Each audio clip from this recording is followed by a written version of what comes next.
यही साथियों, जैसा कि आप जानते हैं कि आज दिल्ली के रामलीला मैदान में समाजवादी पार्टी इंडिया गठबंधन की एक विशाल रैली चल रही है साथियों। उस रैली में प्रधानमंत्री मोदी को बेरोजगारी के मुद्दे पर, महंगे सिलेंडर के मुद्दे पर और तानाशाही के मुद्दे पर वहां के जो बड़े बड़े नेता हैं उनको याद दिलाएंगे साथियों। 2014 में जो वादा करके आए थे, अब की बार पेट्रोल डीजल की मार, अब की बार फलाने की सरकार, वही नारे को आज याद दिलाएंगे साथियों। आप जानेंगे कि समाजवादी पार्टी उत्तर प्रदेश में किन ऐसे 23 सीटों पर इतनी मजबूती के साथ चुनाव लड़ रही है कि भारतीय जनता पार्टी के बड़े बड़े नेता, बड़े बड़े प्रत्याशी सन्न रह गए हैं साथियों। वो रात में सो नहीं पाते हैं। इन सीटों का जब आकलन करते हैं, इन सीटों की जब फीडबैक लेते हैं अपने नेताओं से, अपने प्रत्याशियों से, तो परेशान हो जाते हैं साथियों। आइए जानते हो 23 ऐसे कौन लोकसभा क्षेत्र है जहां पर समाजवादी पार्टी के प्रत्याशी लगातार बढ़त बनाए हुए साथियों, लगातार संघर्ष कर रहे हैं, रोज आए दिन नए नए कीर्तिमान हासिल कर रहे हैं साथियों, लगातार महंगाई पर बात कर रहे हैं, लगातार बेरोजगारी पर बात कर रहे हैं, सड़कें टूटी हैं, नाली फूटी हैं, उस पर बात कर रहे हैं साथियों। आइए जानते हैं कौन वो 23 लोकसभा प्रत्याशी हैं जहां पर समाजवादी पार्टी और इंडिया गठबंधन को भारतीय जनता पार्टी कभी हरा ही नहीं सकते साथियों। मोदी जी की पहली हार उत्तर प्रदेश से ही होने जा रही है साथियों। आप इस वीडियो पर नए आए हैं तो चैनल को सब्सक्राइब करके बेल आइकन को दबा लीजिए साथियों। आज जानेंगे सिलसिलेवार तरीके से, जिलेवार तरीके से, सीटवार तरीके से कि कौन प्रत्याशी कहां पर काबिज है और कितने पानी में है साथियों। पहला नाम आता है बस्ती से साथियों। बस्ती से समाजवादी पार्टी ने रामप्रसाद चौधरी को मैदान में उतारा है साथियों। और आप जानते हैं कि अपनी बिरादरी में बड़े फेमस नेता हैं और हर बिरादरी इनको बड़ी मजबूती के साथ सपोर्ट कर रही है, चाहे मुसलमान हो, चाहे दलित हो, चाहे अल्पसंख्यक हो, चाहे हमारे पीडीए फार्मूले के तहत आने वाले सभी लोग हो, इनके बड़ी मजबूती के साथ साथियों जुड़े हुए हैं साथियों। अब बस्ती के रहने वाले ही बताएंगे कि असली हकीकत क्या है साथियों, क्योंकि मैं यहाँ से तारीफ नहीं कर सकता किसी भी प्रत्याशी की। आप जानकार हो, शानदार हो, आप अपनी बात को रख सकते हैं अपने प्रत्याशी के बारे में साथियों। फिर दूसरा नाम आता है अयोध्या फैजाबाद लोकसभा का साथियों। फैजाबाद लोकसभा से समाजवादी पार्टी ने अवधेश प्रसाद को यहाँ पर उम्मीदवार बनाकर भेजा है साथियों, सिपह सालार बनाकर भेजा है, जनता के सुख दुख में शामिल होने के लिए भेजा है साथियों। यहाँ पर बड़े मजबूती के साथ चुनाव लड़ रहे हैं साथियों।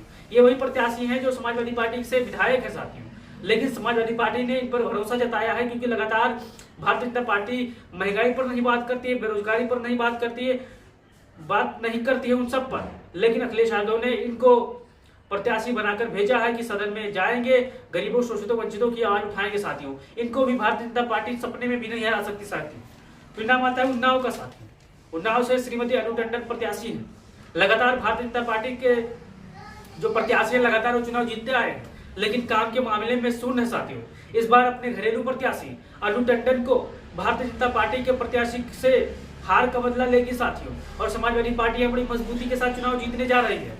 कोई नाम आता है अकबरपुर का साथियों। राजा रामपाल यहाँ से समाजवादी पार्टी के प्रत्याशी, संघर्ष करने वाले इंसान हैं, गरीबों, शोषितों, वंचितों की आवाज हमेशा बैठकर सुनते हैं, उनके बीच में जाकर सुनते हैं। राजा रामपाल के बारे में बहुत ही एक चीज चर्चा में है कि वो बिना बताए कहीं पर अपने क्षेत्र से मिलने, अपने कार्यकर्ताओं से मिलने चले जाते हैं, नेताओं से नहीं, सबसे पहले अपनी जनता जनार्दन से, अपनी माए बाप से मिलने चले जाते हैं साथियों। ऐसे बखूबी वाला जनता, बखूबी वाला नेता जो हर खूबी उनके अंदर कूट कूट के भरी है, वो शानदार तरीके से चुनाव लड़ रहे हैं साथियों। परिणाम आता है फर्रुखाबाद से साथियों। पेशे से डॉक्टर हैं लेकिन बड़े शानदार तरीके से चुनाव लड़ रहे हैं। समाजवादी पार्टी ने प्रत्याशी बनाकर जनता का जो मनोबल अपनी तरफ खींचा है, जनता का रुझान अपनी तरफ खींचा है, बहुत ही काबिले तारीफ है और शानदार है साथियों।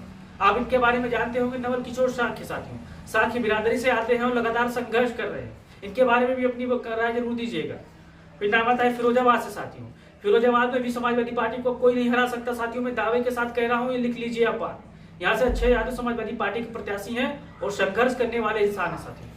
फिर नाम आता है बदायूं से साथियों। समाजवादी पार्टी ने अपने मजबूत प्रत्याशी को मैदान में उतार दिया है और यहाँ लड़ाई दो तरफा नहीं है साथियों, लड़ाई एक तरफा है। जब आपको बक्सा खुलेगा 10 बजे से पहले शिवपाल सिंह यादव चुनाव जीत जाएंगे। मैं हकीकत कह रहा हूँ, आप लिख लीजिए साथियों और कमेंट बॉक्स में अपनी राय जरूर दीजिएगा शिवपाल के यादव के बारे में। फिर नाम आता है आजमगढ़ से साथियों। आजमगढ़ की जनता अपनी रहुआ को अब सिर्फ मोर बनाने वाली है साथियों। आजमगढ़ की जनता अपनी रहुआ के साथ मोह मोह करने वाली है, क्योंकि लगातार गरीब, शोषित, वंचित, अल्पसंख्यक भारतीय जनता पार्टी के कानून व्यवस्था से परेशान है साथियों। आपने देखा होगा कि लखीमपुर खीरी में क्या हुआ था रात को।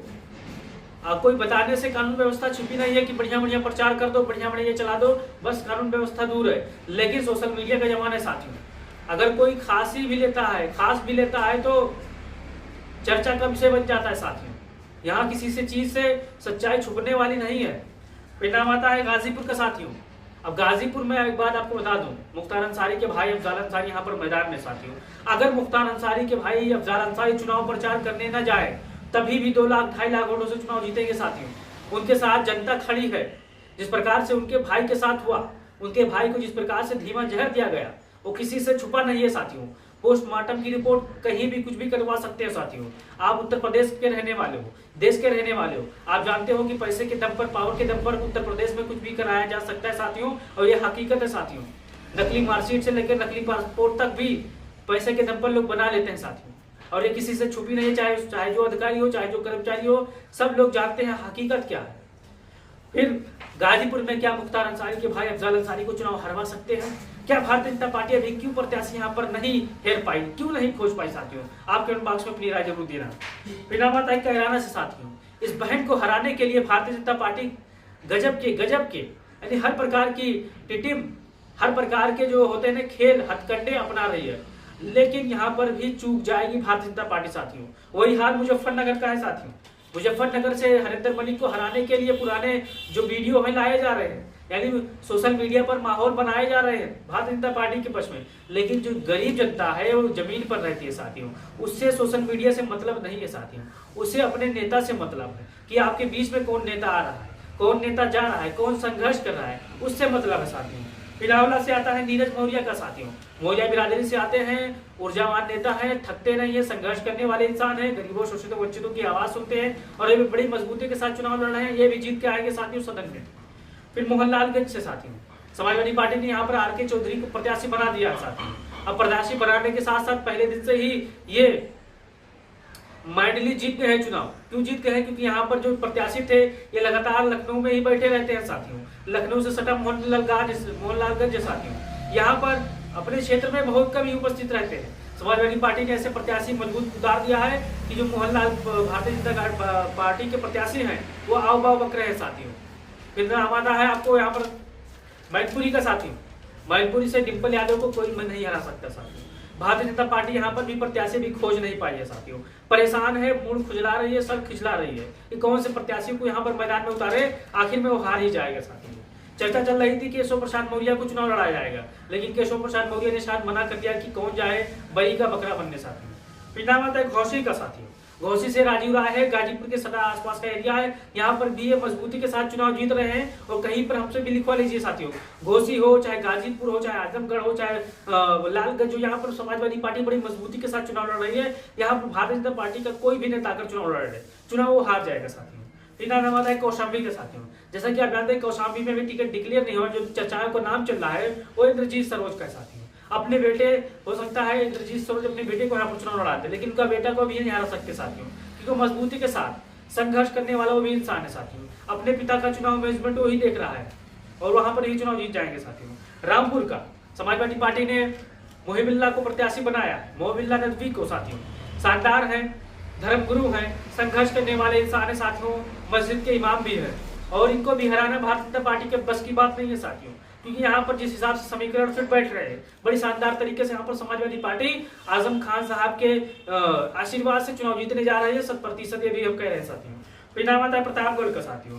प्रतापगढ़ से एसपी पटेल समाजवादी पार्टी के बड़े मजबूत उम्मीदवार हैं, संघर्ष करने वाले हैं। यहाँ पर आप एसपी पटेल के बारे में जानते होंगे तो कमेंट बॉक्स में जरूर बताइएगा साथियों। फिर नाम आता है श्रेया वर्मा का साथियों। गोड्डा लोकसभा से समाजवादी पार्टी की मजबूत प्रत्याशी हैं और यहाँ पर भी ये चुनाव जीत रही है साथियों। अब मैंने जो 23 लोकसभा क्षेत्र के बारे में बताया है उनमें से एक आध इधर उधर हो सकते हैं, लेकिन जितनी मजबूती से ये 23 चुनाव लड़ रहे हैं साथियों, उनमें से किसी का नाम अगर छूट गया हो तो आप कमेंट बॉक्स में बता सकते हैं साथियों। ये 23 बड़ी मजबूती के साथ चुनाव लड़ रहे हैं और ये 23 प्रत्याशी भारतीय जनता पार्टी के आंखों में खटक रहे हैं कि इतने मजबूत प्रत्याशी समाजवादी पार्टी ने कैसे दे दिया। मायावती जी का अब आशीर्वाद नहीं मिल रहा है, क्योंकि जो आजमगढ़ जो गाजीपुर में घटना हुई है उस घटना को लेकर जितने भी हमारे मुसलमान भाई हैं, पिछड़ा दलित अल्पसंख्यक है, सब एक तरफा समाजवादी पार्टी को वोट देने जा रहा है। पिछले 2022 के चुनाव में 80% समाजवादी पार्टी को वोट मिला था, लेकिन इस बार 90% के आसपास का अनुमान लगाया जा रहा है साथियों। अब जितने भी हमारे समाजवादी साथी वीडियो पर पहली बार आए हैं और चैनल को सब्सक्राइब करके इन 23 प्रत्याशियों के बारे में अपनी राय जरूर दीजिएगा साथियों। अगर आप भारतीय जनता पार्टी के भक्त हो तो आपको 80 में से 80 ही सीट जीतता हुआ दिखाई देगा, बाकी इनके बारे में आपको कुछ नहीं पता चलेगा। आप जमीन पर उतरिए, क्योंकि भारतीय जनता पार्टी का ढोल में छेद हो चुका है, ढोल फट चुका है, उससे कोई मतलब नहीं है साथियों। आज जो इंडिया गठबंधन की महारैली चल रही है दिल्ली में, और रैली से भारतीय जनता पार्टी के बड़े बड़े नेताओं की होश खराब है साथियों। बड़े बड़े नेता परेशान हो चुके हैं। आज उस रैली में अखिलेश यादव, राहुल गांधी, तेजस्वी यादव, बड़े बड़े नेता, उद्धव ठाकरे से लेकर जितने भी उत्तर दक्षिण पूर्व पश्चिम के नेता सब पहुंच रहे साथियों। आप वीडियो शेयर करिएगा, चैनल को सब्सक्राइब करिएगा। जय हिंद, जय भारत, जय समाज।